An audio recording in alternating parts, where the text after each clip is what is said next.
ሰላም እንዴት ቆያችሁ? የኛ እይታ ፕሮግራም ተከታታዮች በወቅታዊ ጉዳይ ላይ ዛሬ የተወሰነ ማብራሪያዎችን ለመስጠት ገብተናል። በተለይ የአሜሪካ እርምጃ ጎልቶ የወጣ የነ ማርኮ ሩቢዮ የአሜሪካ ስቴት ዲፓርትሜንት ኃላፊው በህወሓት ጉዳይ ላይ ማብራሪያ ሰጥቷል። የቪዛ እገዳ አድርጓል። ይሄ አንድምታዎቹን ለማንሳት ለመወያየት ነው የፈለግነው። እኔ ሰይድ አሊ እንዲሁም ደግሞ ሀይሚ አለች። ከኛ ጋር እንድትሆኑ ላይክ ኮሜንትም ሼርም እንድታረጉ አዲስ ከሆናችሁ ሰብስክራይብ እንድታረጉ እንጠይቃችኋለን። እንዴት ደህና ቆየሽ? እንዴት ነህ ሰይድ? ደህና ነሽ? እግዚአብሔር ይመስገን አለሁ። እንግዲህ ዛሬ አጀንዳ የምናደርገው ትልቅ ጉዳይ አለን። አሜሪካ በህወሓት አክራሪ ባለቻቸው የህወሓት አመራሮች እና የቅርብ ቤተሰቦች ላይ የቪዛ እግድ መጣሏን ይፋ አድርጋለች። እንዲሁም ደጋፊዎቻቸው ላይ ሞር አሁን ያው ባለስልጣናትና ልጆቻቸው ላይ ነው ትኩረት አድርጎ እንትን ያለው፣ ግን በእነሱም በደጋፊዎቻቸውም ላይ ቀጣይነት ያለው እርምጃ እንደሚወሰድ የሚያመላክት ነገር ነው የወጣው የእግድ መግለጫ። እነዚህን እንግዲህ በዚህ ዙሪያ የቪዛ እግዱ አንድምታ ምንድን ነው? እንዲሁም ደግሞ ልክ የቪዛ እግዱ ይፋ ከሆነ ጊዜ ጀምሮ ህወሓት በልሳናቶቹ በኩል እንዲሁም የህወሓት ሀሳብ አራማጅ የሆኑ ሌሎች አካላት ይህን የቪዛ እግድ ሲያጣጥሉትና ምንም ማለት እንዳልሆነ ሲገልጹ በተደጋጋሚ ተመልክተን ነበርና እውነት እንደሚሉት ምንም አይነት ተጽዕኖ የሌለው ከሆነ በዚህ ልክ ለምን ለማስተባበልስ ሙከራ አደረጉ? ተንጫጩ በጣም እና ከምን የተነሳ ነው? ትክክለኛ አቋማቸው ውስጥ ትክክለኛ እምነታቸው ይሄ ነው ወይ? እንደሚሉትስ ምንም አይነት ተጽዕኖ አይፈጥርም ወይ የሚለውን በደንብ እናያለን። ከዛ በተረፈ ይሄ እግድ ከህወሓት ባለስልጣናትና ቤተሰቦች ባሻገር ሌሎች እነማን የትኞቹ አካላት ላይ ስጋት ያጭራል የሚለውን በዝርዝር እናያለን። ከዛ ትክክለኛ ውጤቱስ ምን ይሆናል የሚለውን ልክ እነሱ ለፕሮፓጋንዳ ግብአት አጸፋ ጉዳዩን በማሳነስ አጸፋ እንደሰሩበት ሳይሆን ትክክለኛ የዚህ የቪዛ እግድና የተጀመረው የአሜሪካ እርምጃ ቀጣይነት ምን አይነት ውጤት ያስገኛል የሚለውን በዝርዝር እናያለን። ይሄ ነው በተለይ መረጃዎቹ የሚያሳዩት አሜሪካ ህወሓት ላይ ጥርሷ እንደነከሰች ነው። ደግሞም አፍሪካ ዩኒየንም ነገሩን በሰላማዊ መንገድ ለማፍታት ሙከራ ሲያደርግ ነበረ። አሁን ህገወጥ የሆነ መንግስት እንዲፈርስም ጠይቆ ነበረ። እነሱ ግን በጭራሽ ይሄን እናደርግም ነው ያሉት። ሙሉ በሙሉ የፕሪቶሪያን ስምምነትን ያፈረሱት። ይሄ ደግሞ ሰላምን እንዳፈረሱ ነው። አደራዳሪ ነበሩ አውሮፓ ህብረት፣ አሜሪካ፣ ሌሎችም ይህ ጉዳይ አያስከዳችሁም፣ ሰላም እየነሳችሁ ነው ህዝቡን ብሎ ነው ሲጠይቁ የነበሩት። አይተሽ ከሆነ የአሜሪካ አምባሳደር በኢትዮጵያም ወደ መቀሌ ሲመላለስ ነበረ። ይህን ጉዳይ ተው፣ ነገሩን እያየን ነው፣ በመረጃ በመስረጃ እያየን ነው። በዚህ የምትቀጥሉ ከሆነ ማትመለሱ ከሆነ እርምጃ እንወስዳለን። ደግሞም እኮ ፕሮሚሱ አለ፣ የፕሪቶሪያን ስምምነት ያፈረሰ አካል ላይ የራሳችንን እርምጃ እንወስዳለን ብሎ ነበሩ በስምምነቱ ጊዜ ማለት ነው። አሁን ወደዛ ነው የገቡት። ህወሓት ሙሉ በሙሉ የፕሪቶሪያ ስምምነትን እንዳፈረሰ አረጋግጦ ወደ እርምጃ ገብቷሉ። አሜሪካ ደግሞ እርምጃ ወሰደች ማለት እንደ ቀላል ነገር የምናየው ጉዳይ አይደለም። ደጋፊዎቻቸውም ለዚህ ነው እየተንጫጩ ያሉት። ስለዚህ ነገሩ በአውሮፓም በአሜሪካም ያሉ ልጆቻቸውን ይመለከታል፣ የህወሓትን አመራር ማለት ነው። እነሱ ትግራይ ቢሆኑም ልጆቻቸው በአሜሪካ በአውሮፓ ብዙ ነገሮችን እንደሚያንቀሳቅሱ በቢሊዮን ዶላር ከሀገራችን የተዘረፈውን ገንዘብ ይዞ በጦር መሳሪያ ግዢ በተለያዩ የሎቢ ስራ ላይ ተሰማሩ ሰዎችን የሚከፍሉ በእነሱ በልጆቻቸው በዘመዶቻቸው ነው እና ቀጥታ የሚመለከተው ይገዳም በዘመዶቻቸውና በልጆቻቸው ላይ ነው። ደግሞም ጸረ ሰላሙን የሚደግፉም አካል ላይ የሚያነጣጥር መሆኑን የተረዳንበት ጉዳይ ነበር። እንደተባለው ነው እንግዲህ ይሄ የአሜሪካ እርምጃ የመጀመሪያ እርምጃ ነው። እርምጃው ቀጣይነት አለው። እነዚህ የህወሓት ልሳናት የተባሉ አካላት ይህንን ጉዳይ ለምን በዚህ ልክ ማቃለል ፈለጉ ብለን ስናይ አንደኛ ከመደንገጥ የመጣ ይመስለኛል። ከዚህ ቀደም በቅርብም እያየን ነበረ የኦባሳንጆን ወደ መቀሌ ማቅናት ተከትሎ ስታሊን ገብረስላሴም ሌሎችም አካላት የትኛውም ዓለም አቀፍ ተቋም ቢሆን ህወሓት ላይ ምንም አይነት ጫና እና ማዕቀብ መፍጠርም ማድረግም አይችልም የሚል አቋም ይዘው በድፍረት እየተናገሩ ነበር። እየተናገሩ ነበርና ያ በሆነ በጣም በቅርብና በአጭር ጊዜ ውስጥ እንደዚህ አይነት እርምጃ መወሰዱ አስደንግጧቸዋል። እና እሱን ነገር ግን ደጋፊያቸውን እንዲረብሽባቸውና ሀሳብ እንዲካፋፍልባቸው ካለመፈለግ የመነጨ ይመስለኛል። ይሄ ምንም እንደማይሰማቸው ምንም እንደማይፈጠር አድርጎ ነገሩን ለማሳነስ የመሄድ አይነት እርምጃቸው ከሱ የመነጨ ይመስለኛል። ከዛ በተረፈ ይሄ ነው ዋና እንትናቸው። እነዚህ ሰዎችም አሁን የሚያነሱት የጀዋርንም ጽሁፍ አይተዋል ብዬ አስባለሁ። አይቼዋለሁ እሱም እነዚህ ስታሊንም ሲል ነበረ ለሞንጆሪኖ ለደብረ ጽዮን 8-7 ዓመት ከትግራይ መሬት ወጥተው ለማያውቁ ሰዎች የአሜሪካ ቪዛ መከልከል ማለት ምንም ማለት አይደለም፣ ምንስ ያደርግላቸዋል እያለ ነበር። ከዛ በተረፈ ጀዋርም እሱንም ይሄንን ሀሳብ ደግሞ ከዛ በተረፈ ልጆቻቸው በራሱ አሜሪካ ላይ ረጅም ጊዜ የቆዩ ናቸው፣ ዜግነት ያላቸው ሰዎች ናቸው እና ምንም ለነሱ ለመንቀሳቀስ ቪዛ የሚያስፈልጋቸው አይነት ሰዎች አይደሉም እያለ ነበር። ነገር ግን ምንድነው እንዳልነው ነው አሁን ይሄ እርምጃ የመጀመሪያ እርምጃ ነው። ይሄንን እግድ ይፋ ያደረገውም የስቴት ዲፓርትመንት አባሉ በቀጣይነት ከትግራይና ከኢትዮጵያ ሰላም ፈላጊ ህዝቦች ጋር አብሮ እንደሚቆም እርምጃውንም እንደሚቀጥል በግልጽ አሳውቋል። ስለዚህ አሁን እነዚህ በአሜሪካ ያሉ የህወሓት ሰዎች ልጆች በራሳቸው ዜጋ መሆናቸው በራሱ ዋስትና የሚሆናቸው ጉዳይ አይደለም ብቻውን። አግባብ አለው። አሁን የአሜሪካ መንግስት ግራውንዶች አሉትኝ። በተለይ ትንሽ ከበድ የሚለው እዛው ኔቲቭ የሆነ እዛው የተወለደ ከዛው ዜጋ የተወለደ ሲሆን ነው እንጂ ዜግነቱን መንጠቅ የሚከብደው። እሱም አንዳንድ መነሻ እንትኖች አሉ፣ ግን ጠባብ ነው የሚሆነው እሱ ሞር በፍቃደኝነት ካልሆነ በስተቀር ያን ያህል ዜግነቱን ለመንጠቅ የሚችልበት አግባብ አይኖርም። ነገር ግን አሁን እንደዚህ በስደት ሄዶ ዜጋ የሆነን አካል ዜግነቱን መንጠቅ የሚቻልባቸው የህግ አግባቦች አሉ። እዛ የሲቪል ፍርድ ቤት አለ። ዜግነትን ለመንጠቅ ክስ ይመሰረትበታል። የሚመሰረትባቸው አግባቦች ደግሞ አሉ። አንደኛው ምንድነው? እዛ ዜጋ የሆነ አካል ሲጀመርም እዛ ዜግነት ለማግኘት ያቀረባቸው ማስረጃዎች በራሱ ልክ ካልነበሩና በማጭበርበር የተገኘ ዜግነት ከሆነ ዜግነቱ የሚነጠቅበት አንደኛው አግባብ ነው። ሁለተኛው ደግሞ እዛ ዜጋ የሆነው ይሄ ስደተኛ ከሌሎች የአሸባሪ ቡድኖች ጋር ከጦርነት ቀስቃሽ አካላት ጋር የተለያየ ግንኙነት እንዳለው ከተረጋገጠ በማስረጃ ከተረጋገጠ ከአንዳንድ ዜግነቱ ይነጠቃል። ከዛም አልፎ ዲፖርት የሚደረግበት ሁሉ እርምጃ ይወሰዳል። እና ይህንን ከምን አንጻር ማየት እንችላለን? አሁን ይሄ የቪዛ እግድ በራሱ ትኩረት ያደረገው የህወሓት ባለስልጣናትና ልጆችን ነው። ከህወሓት ባለስልጣናት ከሚባሉት ውስጥ ደግሞ የጦር አዛዦችንም ይጨምራል። በቅርብ የምናያቸው የነበሩት ለምሳሌ አሁን የምግብ ኃይል የጀነራል ምግበ ልጅ ሳምሶን ወደ ኤርትራ አቅንቶ በዛ ለህወሓት ጦርነት የሚያስፈልጉ ጉዳዮችን ከኤርትራ መንግስት ጋር መክሮ መመለሱን መረጃዎች ወጥተዋል። ይሄ ማስረጃና መረጃ አሜሪካ እጅ ላይ ከደረሰ ይሄ ሰው ዜግነቱ ተነጥቆ ዲፖርት የማይደረግበት ምንም አግባብ የለም። ስለዚህ አሁንም ድረስ ዜጋም ቢሆኑ እንኳን የዚህ ጥቃት ሰለባ የመሆን እንትናቸው ሰፊ ነው። ያ በኔትወርክ ውስጥ ካሉ ተመርምሮ ነገሩ አሁን ከዚህ በኋላ በኔ አረዳድ ነገሩ የሚያሳየው የአሜሪካን ሳይድ ነው። አሜሪካ ከኢትዮጵያ መንግስት ጋር እየሰራች ነው። ህወሓቶች ደግሞ ጸረ ሰላም መሆናቸውን አረጋግጣለች። ህወሓቶች በሙሉ አይደለም ከፍሎ ይወጡ አሉ። በቡድን ወጡ። ስምረት ነጌታቸው ረዳ አለ፣ ሌላም አለ። አሁን በአክራሪ ብላ ነው የጠራችው አሜሪካም ጽንፈኞች እንደኛ እንደምንለው ማለት ነው።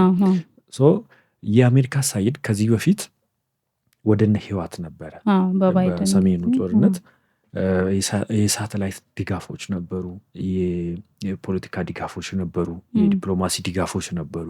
እንደዛም ሆኖ ህወሓት የዛን ጊዜ አላሸነፈም ነበረ። ነገሩ በሰላማዊ በፕሪቶሪያ ስምምነት እንዲቋጭ ነው የተደረገ። አሁን ደግሞ ህወሓት የትግራይን ህዝብ ባጣበት የነ አሜሪካንም የነ አውሮፓንም ድጋፍ ነው ያጣው። አሜሪካኖች አሁን በዚህን ጊዜ በቀጠናው ሰላም እንደሚያስፈልግ ግዴታም እንደሆነ ነው እያስቀመጡ ያሉት። ህወሓት አልቡርሃንን አምኖ ተጠግቶ ነበር። አልቡርሃን ደግሞ ከሙስሊም ብራዘርሁድ ጋር እየሰራ ስለነበር እሱም ደግሞ ቅርቃር ውስጥ ገብተዋል። በአሜሪካም ተፈርጆ ነበር። አሁን ዋና ምክንያት እገዳ የተጣለበትም ለአልቡርሃን ወጣቶችን ሲሸጥ ነበር እና ህወሓት ይህም በመረጃ ተደርሶበታል። ቤተሰቦቻቸው ላይ የተጣለበትም ዋና ምክንያት ልክ አንቺ አሁን እንዳነሳሽው ልጆቻቸው ተሳታፊ ናቸው በጦር መሳሪያ ግዢ በተለያዩ በሽብር ኔትወርክ ውስጥ አሉ። የትግራይን ህዝብ ሰላም በማሳጣት ከአመራሮች ጋር ከፋሚሊያቸው ጋር እየሰሩ ነው የሚገኙት። ሰላም እንዲመጣ ከተፈለገ የግድ ቤተሰቦቻቸው ላይም የቪዛ እገዳ መጣል አለበት ማለት ነው። ይህ ማለት አሁን እነሱም እኮ የእኛ ሰዎች እነሱን ለማስረዳት እንደሞከሩት አይደለም፣ ያውቃሉ። ልጆቻቸው የትኛው ሀገር ዜጋ እንደሆኑ እኮ ያውቃሉ። ይህን እገዳ ሲያስተላልፉ ኦር እንደዚህ አይነት ነገሮች እናረጋለን ስሉ እኮ በከንቱ አይደለም። በምን መንገድ እንዴት አድርጎ ሀንድል እንደሚያደርጉ ያውቃሉ። ከኛ በላይ በስሌት የሚሄዱ ናቸው።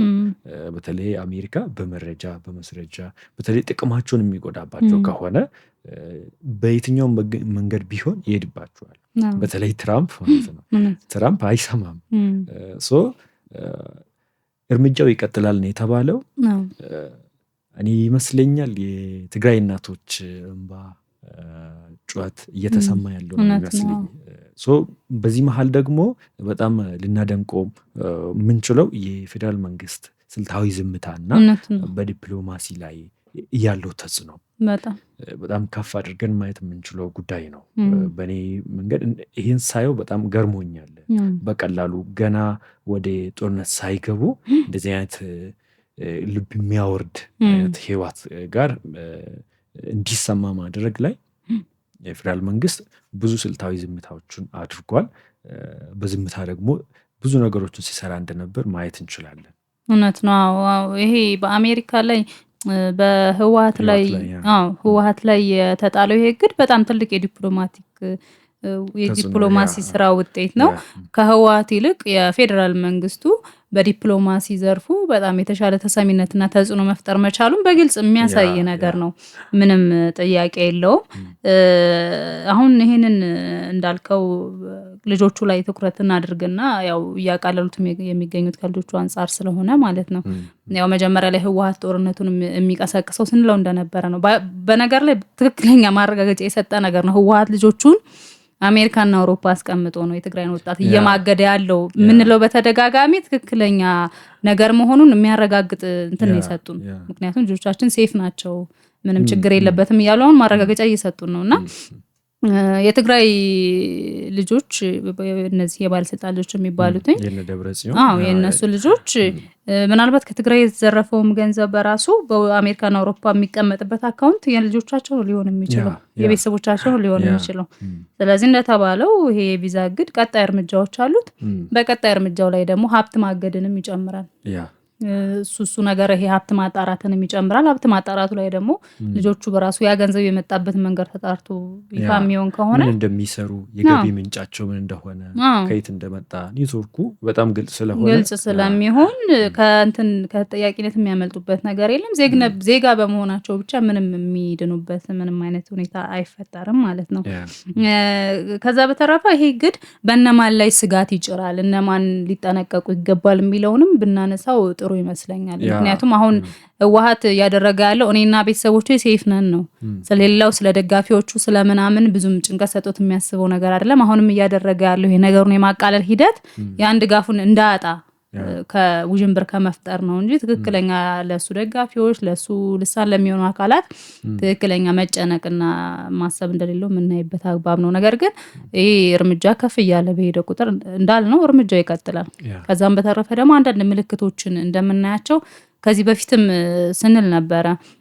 በተለይ በአሜሪካ የሚኖሩ የትግራይ ዲያስፖራ ማህበረሰብ ራሱን ሊጠብቅ ይገባል።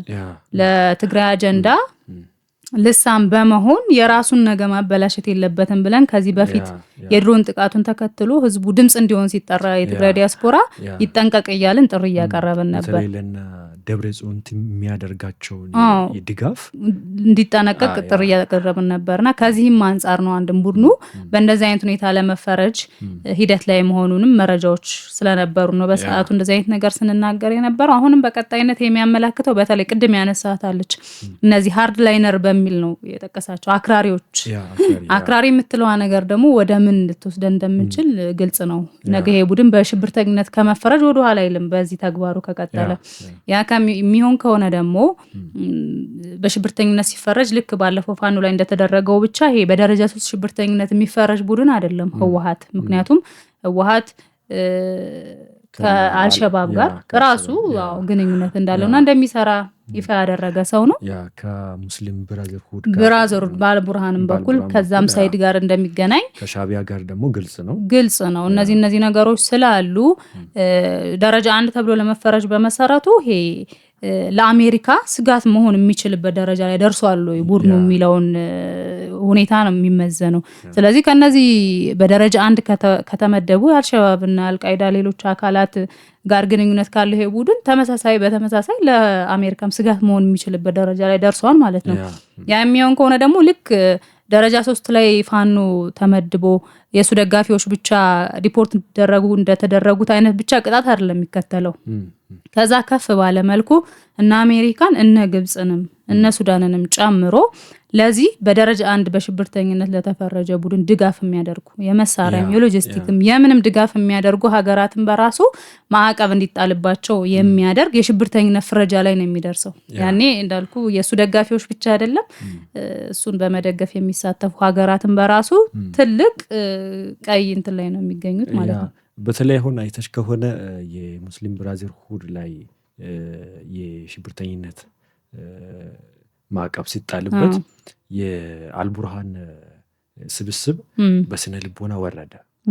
ከዛ በኋላ ወጣቶቹን ወደ ትግራይ ሄዶ በህይወት በኩል የማስመልመል የሰው ጥረት ስለሚያጋጥመው ማለት ነው የመሳሪያ ጥረት ስለሚያጋጥመው የሚፈጠረውን ጋፕ በትግራይ ልጆች ለመሙላት ማለት ነው። እና ያ የሚያሳየው ከዛ በፊት ከሙስሊም ብራዘርሁድ ጋር ሲሰራ እንደነበር ነው አልቡርሃን።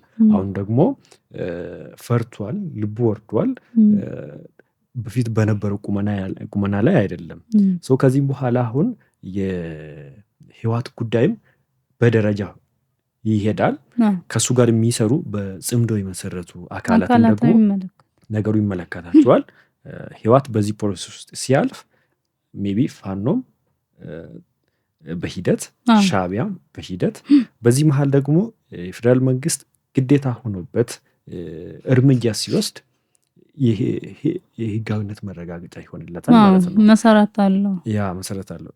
በዚህ መሃል ደግሞ በጣም አሪፍ ነገሩ ለትግራይ ህዝብ የሚቆረቆር ማንኛውም አካል ወደ ትግራይ ክልል መሄድ ይችላል። ብዙ መንገዶች ይከፈታሉ። ተጽዕኖቹ በኢኮኖሚም ይሁን በዲፕሎማሲ በተለያየ በኩል ይመጣለታል። ሜቢ ከዚህ በኋላ በእኔ ግምት የአፍሪካ ዩኒየንም እርምጃውን ይወስዳሉ። የአሜሪካንን ተከትሎ ሌሎች ዓለም አቀፍ ተቋማትም ሀገራትም ህብረቶችም ተመሳሳይ የሆነ የእግድ ማዕቀቦችን በቡድኑ ላይ ይጥላሉ ተብሎ ይጠበቃል። አይተሽ ከሆነ የነ ጃዋር ጽሁፍ ህወሓት ከዚህ በኋላ ያለው 2 አማራጭ ነው። እጅ መስጠት ኦር ወደ ውጊያ መግባት። ወደ ውጊያ ገብቷል። የፌደራል መንግስት መረጋጋቱ ነው ይሄን ሁሉ ህዝቡ ጊዜማ ጦርነቱ እየተራዘመ ያለው እንጂ ህወሓት ቆይቷል።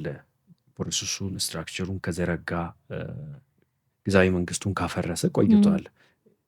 ልክ ጊዜያዊ መንግስቱን እንዳፈረሰው በማግስቱ ጦርነት መክፈት ይችል ነበር የፌደራል መንግስት። እሱ የመሰረተው ጊዜያዊ መንግስት ስለሆነ ማለት ነው። ህግን የማስከበርም ግን ከዚህ በፊት የነበረ የጦርነት አውዳምነትን በጣም በሚገባ ስለተረዳ ነገሮችን በዲፕሎማሲያዊ መንገድ በእርጋታ መፍታት መርጧል። ለዚህ ደግሞ እናደንቀዋለን። ከዚህም በኋላ ግን የሚያደርጋቸውን ህግ እርምጃ ህግን የማስከበር እርምጃ ላይ በተለይ ታጣቂዎቹን ትኩረት ከማድረግ ይልቅ አመራሮቹ ላይ እገዳ የተጣለባቸውን አመራሮቹ ላይ ምክንያቱም ኢንተርናሽናል ማህበረሰቡ ነገሩን በሚገባ እየተረዳ መጥቷል።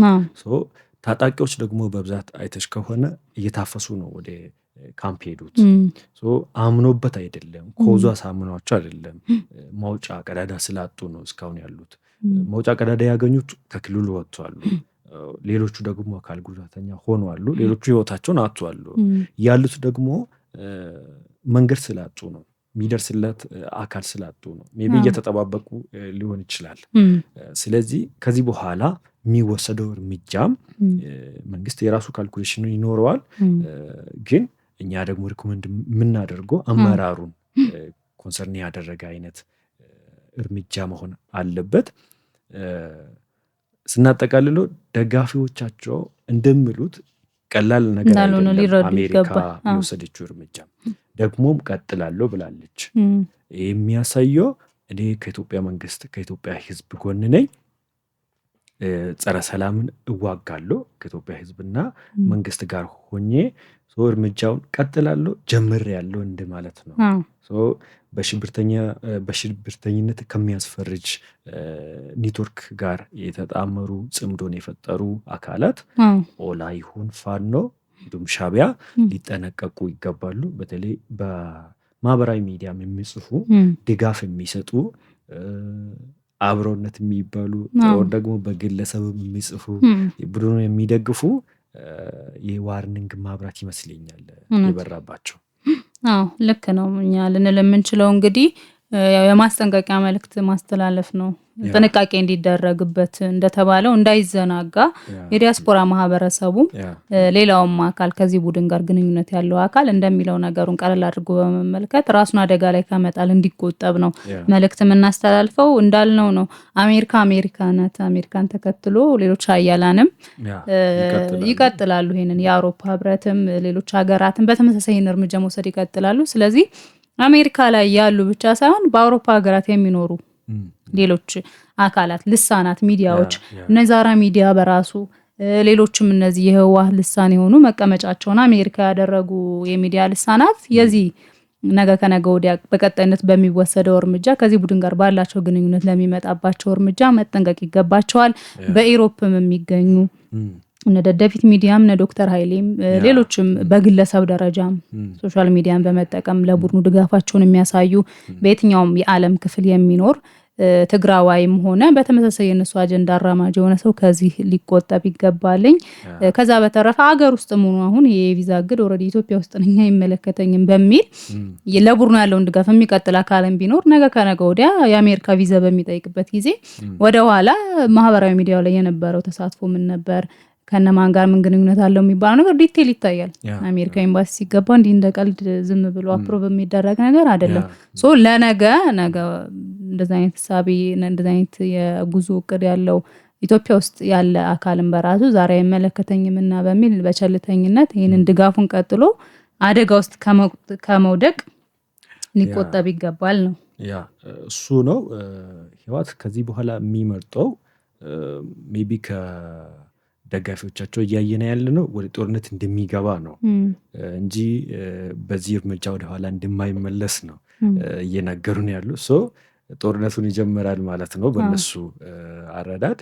እኛ ደግሞ ምንለው ጦርነቱን ከጀመረ አጸፋ ይሰጠዋል። አጸፋ ሲሰጠው ደግሞ ህጋዊ ህግን የማስከበር ሂደት ነው የሚሆነው። ህወሓት ግን ወደ ደረጃ 1 እና ደረጃ 2 እርምጃውን በአሜሪካ መፈረጁ የማይቀር ይሆናል ማለት ነው። ሜቢ ልብ ገዝቶ ከተመለሱ የመመለስ እድል አለ። ይህን እድል ቢጠቀሙት አሪፍ ነው። ቢጠቀሙበት። በቀጣይ ሳምንትም መረጃው እውነት ይሁን አይሁን ባናቅም የአሜሪካ ኤምባሲ ልኡካን ቡድኖች ወደ መቀሌ በማቅናት ከህወሓት ቡድን ጋር ውይይት እንደሚያደርጉ መረጃዎች ይወጣሉና ይሄ የአሜሪካ እርምጃ በቀጣይ ለሚደረገው ከህወሓት ጋር ለሚደረገው ውይይት በራሱ አቅሟንና የእርምጃ የመውሰድ ተነሳሽነቷን ለማሳየትም የተጠቀመችበት ይመስለኛል። ይህንን የማድረግ እንትኔን በዚህ ቡድን ላይ እርምጃ የመውሰድ ፍላጎቴን ከወዲሁ እያሳየኋችሁ ነው። ከሳምንት በኋላ ከቡድኑ ጋር ተቀምጣ በምትነጋገርበት ጉዳይ ላይ ደግሞ አዎንታዊና ለሰላም ምቹ የሆነ ሁኔታ መፍጠር አለባችሁ የሚል አንድምታም ለመፍጠር የተደረገ የቪዛ እግድ ይመስለኛል። እኔ ደግሞ የተረዳሁት በሌላ መልኩ ለቡድኑ እውቅና ለመስጠት መቀሌ ላሉ ቡድን ግዛዊ መንግስቱን ላፈረሰ ቡድን እውቅና ለመስጠት ሳይሆን ማስጠንቀቂያ ለመስጠት አሁን እርምጃውን ጀምሬ ያለው ማትመለሱ ከሆነ ቀጣችኋለሁ፣ የምትመለሱ ከሆነ ከፌደራል መንግስቱ ጋር አስታርቃችኋለሁ፣ በዚህ መንገድ ላደራድራችሁ እችላለሁ። ቅድመ ሁኔታው ደግሞ ይሄ ነው፣ ይሄን አድርጉ የሚትል ይመስለኛል። ምክንያቱም ኦባሳንጆ ሄዶ ሲመለስ ያየነውን ነገር ነው ያለን። በቡድኑ ሰናት በኩልም ቡድኑ ምን ያህል ለዲፕሎማቲክ እና ለሰላም ንግግር የወረደ ፍላጎትና አቋም እንዳለው በደንብ አሳይቷል። አሁን ከዲፕሎማሲያዊ ድጋፍ እግድ ከመጣልም አልፋ አሜሪካ ቀጥተኛ እርምጃ እንዲወሰድበት ድጋፍ ልታደርግ ትችላለች ከዚህ በኋላ ቡድኑ የማይመለስ ከሆነ። እኛ ደግሞ ማድረግ ያለብን የኛ ፕሮግራም ተከታታዮችም እንዲሁም ደግሞ የማህበራዊ ሚዲያ ላይ የተለያዩ ሀሳባቸውን የሚያንጸባርቁ ሰዎች የህወሓት ቡድን ጽምዶን የፈጠረ አገረ ትግራይ የሚለውን ቅዠት ለማሳካት ነው። እሱ ደግሞ ብዙ መዘዞችን ይዞ ይመጣል። ብዙ ጥቃቶችን ሀገራችንን ታስተናግድ መንገድ ይከፍታል። ይህን ለመከላከል ስንል ቢያንስ በማህበራዊ ሚዲያ በተለያዩ መንገድ የምንሰጠውን ድጋፍ ልናቆምና ልንጠነቀቅ ይገባል። ምክንያቱም በሀገር ውስጥ ያለው በቀላሉ መንግስት ሊደርስበትና ሊቆጣጠረው ይችላል። ግለሰቦቹንም ስለሚያውቅ ቴክኖሎጂ አቅሙንም ስላሳደገ በቀላሉ ሊደርስበት ይችላል።